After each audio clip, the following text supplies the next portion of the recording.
Welcome. My name is Nick Lologis and I'm an infertility specialist.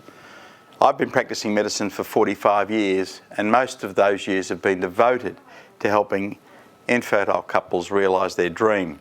Unfortunately, not everybody can achieve a pregnancy. You might be sitting at home with your husband and you say, let's have a baby, and you'll start trying and it may not happen.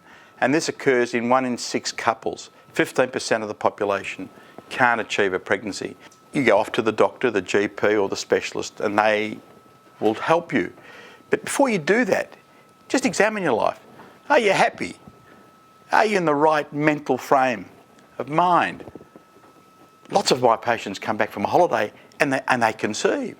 Some patients come to see me once and they leave and they get pregnant the next month because there are positive vibes surrounding all those things: holidaying, seeing a doctor, having good friends, not in a stressful job, having those things around you that make you happy, that give out these positive particles in your body that will enable you to conceive. So if your mind is right and you're happy, that's fantastic, but let's look at other things. The first one would be lifestyle. So if you're overweight, that's going to impact on your fertility. If you smoke heavily, if you drink heavily, and if you eat a lot of junk food, all those issues will impact on the quality of your sperm and egg. So I'm going to refer to the male sperm as milk, and I'm going to refer to the egg as egg. And the oven is the uterus and the fallopian tube. Because this is an important concept to have, because when you're trying to achieve a pregnancy, it's all about the produce and the oven. And so when you go to see a doctor after you've explored all those issues that I've just discussed, to get your mind right, to get your weight right, for example, or to reduce your alcohol, the doctor is going to ask you a few simple questions and do some simple examinations. The first one is, are you having a regular period? That usually means that you're releasing an egg. Are you having frequent intercourse? Once every 3 days or twice a week is adequate. Are you having intercourse at the right time? Is your husband actually ejaculating or releasing his sperm into the vagina? So these are the questions that will be asked, and the doctor will usually know from that conversation if there is a problem. And he'll order some basic investigations, and this will be a semen analysis. The milk, is the milk thick milk or skinny milk? In other words, is your sperm count good or is it low? Is your wife or partner ovulating? And there are blood tests that can determine this. And is the oven okay? Are the tubes open that allow the meeting of the egg and the milk or the sperm? So these investigations, especially the latter, involve tests to check whether the tube is open. There are 3 tests that can be organised. One is an ultrasound, where they pass fluid through the uterus and along the tubes. One is an X-ray, again, dye is passed through the uterus and the tubes. And then a surgical procedure called a laparoscopy, which can determine whether the tubes are open, the latter being the much more invasive.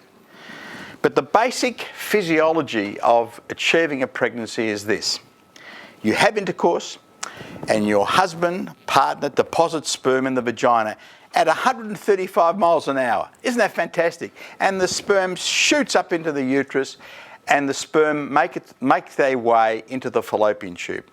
They have to reach the egg, which is in the outer third of the tube, sitting there like the Death Star in Star Wars, waiting for Sky Luke Walker to come and fertilise the egg.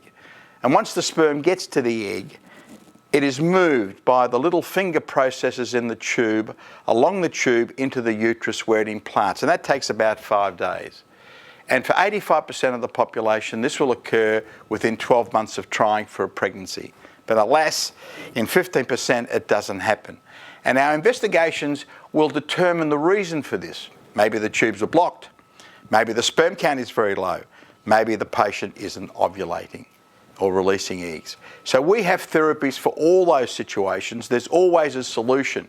We can pop the eggs out using tablets or injections. So you've tried, you've been to the doctor, and he tells you that you need help to achieve a pregnancy. Help is there.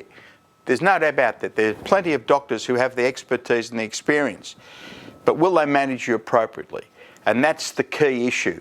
You want precise information about where you're heading. You want the journey to give you maximum rewards quickly. And so that's very important to get the right advice. Obviously, if you have blocked tubes, you will need to do IVF. If your husband's sperm count is very low, IVF is the answer to your problems. And so this information will be given to you. It's a journey. You may decide, well, I don't want to do that, doctor. I don't want to do IVF. Well, he may give you other treatments which aren't as effective, but this is the journey you're on, and eventually you'll come to the decision to proceed down the pathway that'll give you the best results. That's our job, to help you make those decisions that are going to achieve a family, a baby for you. That's what we're about.